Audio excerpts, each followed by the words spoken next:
Mahirap naman kasi talaga ang magparaya, pero mahirap din ang hindi ipaglaban ang taong mahal mo.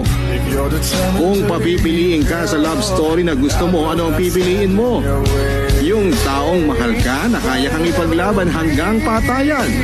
O yung taong mahal mo na takot lumaban at handang sumuko na lamang?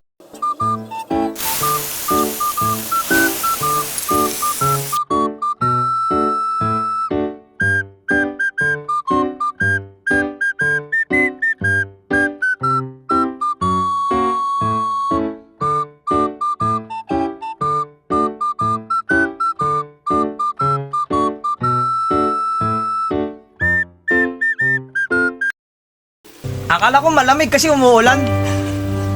Malamig pala kasi may iba na. Ayos, ayos.